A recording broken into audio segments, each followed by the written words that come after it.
అందరికీ నమస్కారం అండి. Welcome back to Uma's cute home. ఈరోజు వీడియోలో మనం మహాశివరాత్రికి పరమేశ్వరుడికి అభిషేకం ఏ విధంగా చేయాలి, ఏ ఏ ద్రవ్యాలతో అభిషేకం చేస్తే ఎలాంటి ఫలితాలు కలుగుతాయి, ఆ అభిషేక ద్రవ్యాల్ని ఏ విధంగా సిద్ధం చేసుకోవాలి అనే పూర్తి విషయాలు ఈరోజు వీడియోలో షేర్ చేయబోతున్నానండి. వీడియోని ఎక్కడ స్కిప్ చేయకుండా చూడడానికైతే ప్రయత్నించండి. అలాగే మన ఛానల్లో నేను సేల్కి పెట్టిన ఆల్ పూజా సామాగ్రి అండి, అన్ని రకాల పూజా సామాగ్రి అందుబాటులో ఉంది. మీకులో ఎవరికైనా కావాలి అనుకుంటే స్క్రీన్ మీద నెంబర్కి వాట్సాప్ చేయండి, నేను అక్కడ మీకు డీటెయిల్స్ అనేవి షేర్ చేస్తాను. సరే, లేట్ చేయకుండా వీడియోలోకి వెళ్ళిపోదాం.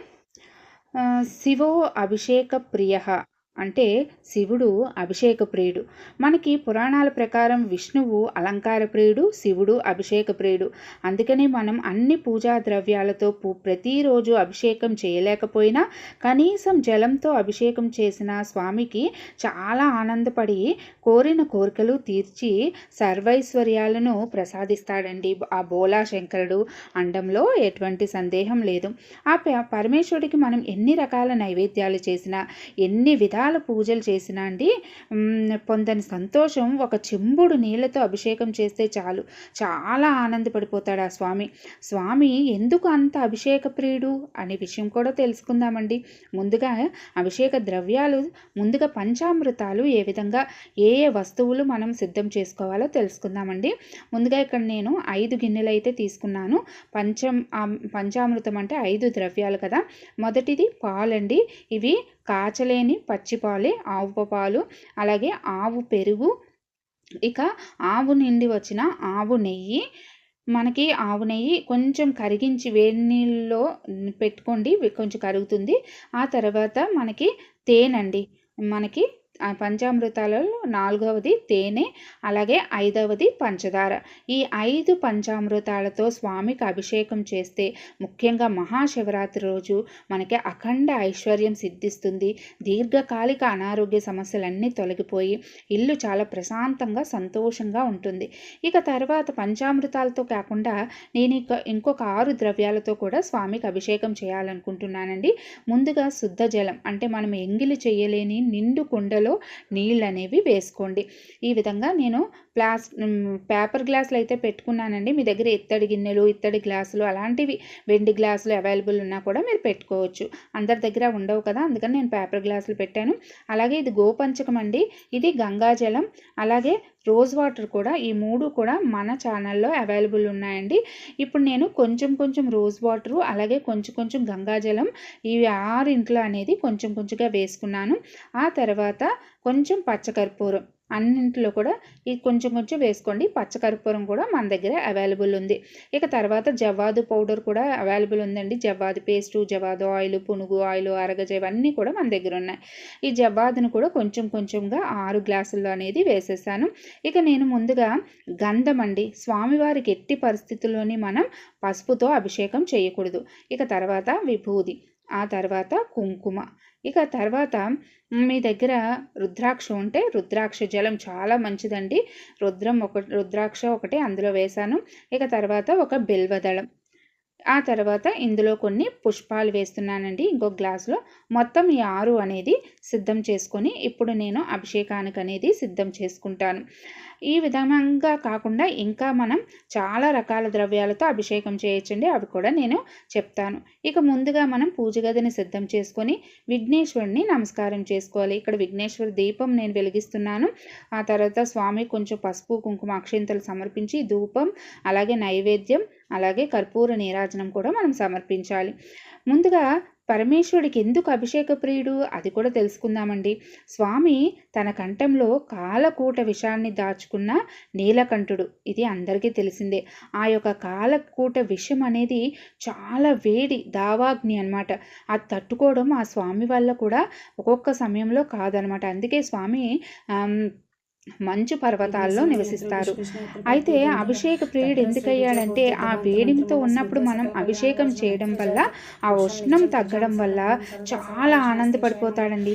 మనం ఎక్కువ ఎండలో ఉండి ఒక్కసారిగా ఎవరైనా ఒక గ్లాసుడు చల్లటి మంచినీళ్ళు ఇస్తే మనం ఎంత ఆనందం పొందుతామో అదేవిధంగా స్వామి కూడా అండి అలా అతని వేడిని తగ్గించిన వారిని ఆశీర్వదిస్తాడనమాట. మరి మా దగ్గర అభిషేకం చేసిన ఫలితం దక్కడానికి మా దగ్గర శివలింగం లేదు, ఏం చెయ్యాలి అని అనుకున్నవారు మీ దగ్గర ఒక రుద్రాక్ష ఉన్నా చాలండి. ఆ రుద్రాక్షకు కూడా మీరు అభిషేకం చేయొచ్చు. ఆల్రెడీ ఆ రుద్రాక్ష ఏ విధంగా అభిషేకం చేయాలని వీడియో ఆల్రెడీ మన ఛానల్లో షేర్ చేశాను. డిస్క్రిప్షన్లో లింక్ ఇస్తాను, కావాలంటే ఒకసారి చెక్ చేయండి.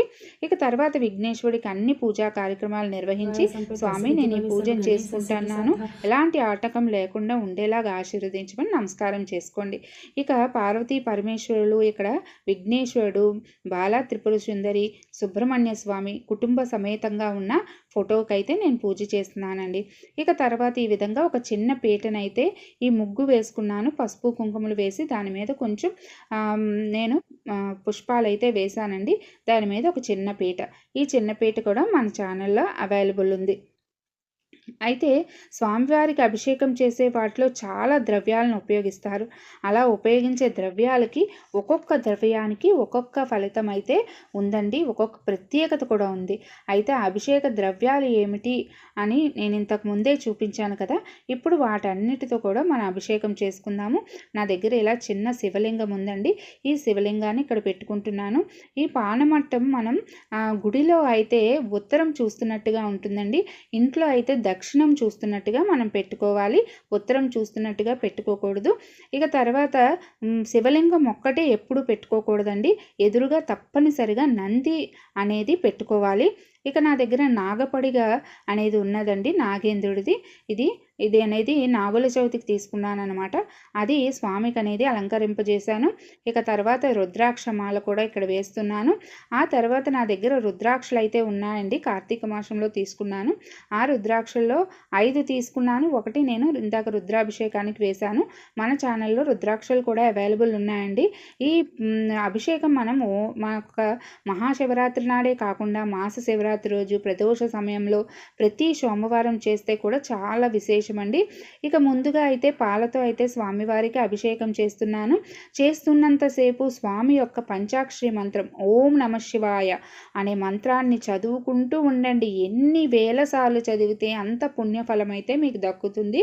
ఇక తర్వాత పెరుగుతో స్వామికి మనం కర్పూర నీరాజనం కాకుండా ఈ విధంగా దీపం అంతోటి అర్ధచంద్రాకారంలో ఇచ్చి ఆ తర్వాత మనం హారతి ఇవ్వాలి. నేను చూపించిన విధంగా ప్రతి ఒక్క ద్రవ్యంతో అభిషేకం చేసిన ప్రతిసారి హారతి అనేది ఇవ్వాలండి. అయితే మనం ఆవు పాలతో అభిషేకం చేయడం వల్ల సర్వ సౌఖ్యాలు లభిస్తాయి. పెరుగుతో అభిషేకం చేయడం వల్ల ఆరోగ్యం, బలం, స్థిరత్వం లభిస్తుంది. నెయ్యితో మనం అభిషేకం చేయడం వల్ల ఐశ్వర్యాభివృద్ధి కలుగుతుంది. అలాగే తేనెతో అభిషేకం చేయడం వల్ల తేజోవృద్ధి, కీర్తి ప్రతిష్టలు పెరుగుతాయి. పంచదారతో మనం అభిషేకం చేయడం వల్ల దుఃఖ వినాశనం జరుగుతుంది. మనం 5 ద్రవ్యాలతో అభిషేకం చేసినప్పుడు ముందు ఒక ద్రవ్యంతో అభిషేకం చేసిన తర్వాత మనం ఈ విధంగా మనం కర్పూర నీరాజనం కాకుండా మనం ఈ దీపంతో, నెయ్యి దీపంతో హారతి ఇవ్వాలండి. అలాగే మధ్యలో కావాలంటే గంగాజలంతో కూడా అభిషేకం చేసి ఒక్కొక్క ద్రవ్యంతో చేసిన తర్వాత మళ్ళీ ఇంకొక ద్రవ్యంతో చేయొచ్చు. ఇలా మన అన్ని అభిషేక ద్రవ్యాలతో స్వామివారికి అభిషేకం చేసిన తర్వాత ఇలా దీపంతో హారతి అనేది చూపించాలి. ఈ ద్రవ్యాలను మన అభిషేకం చేసిన తర్వాత ఏం చేయాలంటే వీలుంటే మనం ఆ అభిషేక ద్రవ్యాలని అందరికీ పంచిపెట్టండి, చాలా మంచిది. ముఖ్యంగా ఇంట్లో కుటుంబ సభ్యులందరూ నైవేద్యంగా సమర్పించడం కాబట్టి ప్రసాదంగా స్వీకరించాలి.